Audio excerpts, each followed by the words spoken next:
शुरुआत तेजस्वी यादव को लेकर। दरअसल नौकरी के बदले जमीन घोटाले में तेजस्वी यादव की पेशी होने वाली है। 25 मार्च को सीबीआई में तेजस्वी की पेशी होगी। फिलहाल अभी तेजस्वी यादव की गिरफ्तारी नहीं होगी, ये बड़ी जानकारी निकल कर आई है। नौकरी घोटाले में तेजस्वी यादव की सीबीआई में पेशी है। 25 मार्च सुबह 10:30 बजे का समय मुकर्रर किया गया है जब तेजस्वी की पेशी होगी, और कहा जा रहा है कि फिलहाल उनकी गिरफ्तारी नहीं होगी, ऐसा सीबीआई की तरफ से कहा गया है।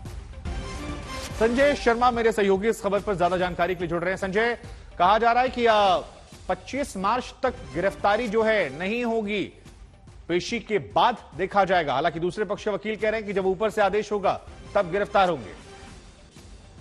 इसमें फिलहाल तो कोर्ट के सामने सीबीआई के वकील ने यही कहा है।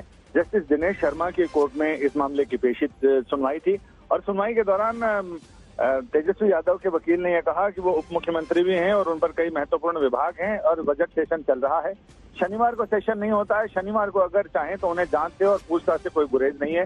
शनिवार को अगर पूछताछ की जा सकती है तो उन्हें कोई हर्जा नहीं है, जिसमें कि उनका विधायी काम भी हर्जा नहीं होगा और इसके साथ ही वो पूछताछ में शामिल भी हो सकेंगे। इस पर अदालत ने उस पर सहमति जताई और उन्होंने कहा कि सीबीआई को इसमें कोई आपत्ति तो नहीं है। सीबीआई के वकील ने कहा कि उन्हें कोई आपत्ति नहीं है, और फिर जब ये कहा गया तेजस्वी यादव की तरफ से कि उन्हें तब तक गिरफ्तार ना किया जाए, तो इस पर फिर सीबीआई ने कहा कि उन्हें फिलहाल शनिवार तक छूट दी जाएगी, यानी 25 मार्च जिस दिन वो पेश होंगे तब तक उन्हें छूट दी जाएगी। तो ये निश्चित है कि अभी 25 मार्च को तेजस्वी यादव पूछताछ के लिए सीबीआई के सामने पेश होंगे और तब तक उन्हें गिरफ्तार नहीं किया जाएगा। ठीक है, आपका बहुत बहुत शुक्रिया तमाम जानकारी के लिए। वहीं आपको बता दें कि इस मामले को लेकर बिहार में सियासत जो है गरमाई हुई है। विधानसभा के अंदर बाहर बीजेपी ने हंगामा किया, बीजेपी के विधायकों ने वेल पहुंचकर हंगामा किया। सत्ता पक्ष और विपक्ष के दौर पर कैसे आरोप प्रत्यारोप का दौर चल रहा है, हम आपको सुनवाते हैं। इनकम टैक्स, ईडी, सीबीआई, सारी जांच संस्थानें लग गई। आज हो गया 23, लगभग 6 साल। कहाँ गया वो संपत्ति, कहाँ गए वो हजार करोड़ों? कौन लोग एड़ी अलगा के भाषण देता था? फिर मतलब जो भी इन लोगों के डायरेक्टर हैं, चाहे अमित शाह जी हों या कोई स्क्रिप्ट राइटर होगा इनका या डायलॉग राइटर होगा, वो बदल देना चाहिए। सीबीआई ने तो अपनी चार्जशीट के अंदर एक एक प्रमाण दिया है कि किस व्यक्ति को कहां नौकरी लगी और कितने कट्ठा जमीन उन्होंने लिखवाई।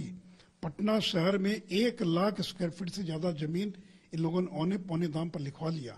अब मैं तो जानना चाहता हूं ललन जी और नीतीश कुमार से, ये हृदयानंद चौधरी कौन है जो रेलवे में राजेंद्र नगर कॉम्प्लेक्स में 4th ग्रेड की एम्प्लॉय थी, जिन्होंने 60 लाख की अपनी जमीन और हेमा यादव और राबड़ी देवी को गिफ्ट कर दिया। इधर तेजस्वी यादव के मामले पर बिहार में सियासी बवाल मचा हुआ है। विधानसभा के अंदर और बाहर बीजेपी ने जबरदस्त हंगामा किया है। बीजेपी के विधायकों ने वेल में पहुंचकर हंगामा किया। उधर विधानसभा के बाहर भी बीजेपी विधायकों ने प्रदर्शन किया है। यह प्रदर्शन डिप्टी सीएम तेजस्वी यादव के ऊपर लगे करप्शन के आरोपों को लेकर है। बीजेपी तेजस्वी के इस्तीफे की मांग कर रही है, जबकि आरजेडी का कहना है कि सांप्रदायिक ताकतों के खिलाफ आवाज उठाने वाली हर पार्टी को बीजेपी निशाना बना रही है। देखिए, इसमें कोई उनको कहीं से राहत नहीं मिलेगी। वैसे एक बार उनको बेल मिला था तो हाथी पर चढ़ के आए थे और बाद में उसी केस में जेल जाना पड़ा, सजा भी आदि पूरी किए हैं उसमें। इसमें कहीं कोई इतना साक्ष्य है कि आपने नौकरी दी और उन्हीं से महंगी जमीन बहुत कम मूल्यों पर लिया, तो ये कहीं चले जाएं, इनको राहत नहीं मिलेगा। इस केस में भी कल वो भले ही लड्डू बांटे हो, लेकिन आने वाले दिनों में इसमें सजा हो जाएगा। सांप्रदायिक शक्तियों से जो लड़ाई लड़ता है उसको ये लोग केस में फंसाकर अंदर करना चाहता है। इसके पास कोई एजेंडा ही नहीं है। और यहाँ के जो तथाकथित उद्योगपति कहलाने वाले लोग हैं, देश की गाड़ी कमाई का पैसा उन्हीं लोग के जिम्मे दे रखा है और उनका वो भंडारण है, बीजेपी का भंडारण है। वो जब मन करता वहां से पैसा लेता है और देश में लुटाने का काम करता है। वो जनता की गाड़ी कमाई का पैसा है। तो ये लोग जिस तरह से खतरनाक काम कर रहे हैं, देश का लोकतंत्र खतरे में है। तो यहां पर आप सुन रहे थे मेरे सहयोगी रोहित इस खबर पर जुड़ रहे हैं। रोहित, बीजेपी कह रही है कि लड्डू भले ही कल बांट दिए हों, लेकिन ज्यादा दिन दूर नहीं है जब लड्डू बांटने नहीं और परेशान होने की नौबत आ जाएगी। बिल्कुल शुभंकर, जिस तरीके से बिहार विधानसभा के अंदर लड्डू कांड हुआ वो सबने देखा। खुशियां मना रहे थे आरजेडी वाले कि लालू प्रसाद मीसा और राबड़ी को राहत मिल गई है। लड्डू खिलाने आए थे बीजेपी वालों को और बीजेपी वालों ने कैसे लड्डू उछाला और फिर लड्डू कांड हो गया, कुर्ता वुर्ता सब फटा हो, तो सब लोगों ने देखा। लेकिन तेजस्वी यादव के लिए राजनीतिक तौर पर भी मुश्किलें कम नहीं हो रही हैं। आज लगातार चौथे दिन भी सदन के बाहर और सदन के अंदर भी तेजस्वी यादव को लेकर जमकर बीजेपी के लोगों ने हंगामा मचाया और उनके इस्तीफे की मांग करते रहे और लगातार भ्रष्टाचार के मुद्दे पर ही यहां पर अब तेजस्वी यादव को लगातार घेरा जा रहा है। तो राजनीतिक तौर पर हम देख सकते हैं कि बीजेपी इस पूरे मुद्दे को भुनाने की कोशिश कर रही है और लगातार भ्रष्टाचार के मुद्दे पर तेजस्वी यादव के ऊपर दबाव बनाया जा रहा है। शुभंकर जी, अब जरा बताइए कि दबाव तो बनाया जा रहा है, लेकिन इसका दबाव का असर बिहार की सियासत पर कितना है? क्योंकि नीतीश कुमार अभी खामोश हैं। क्या महागठबंधन में कोई दरार जैसी चीज या कुछ वहां भी पनप रहा है?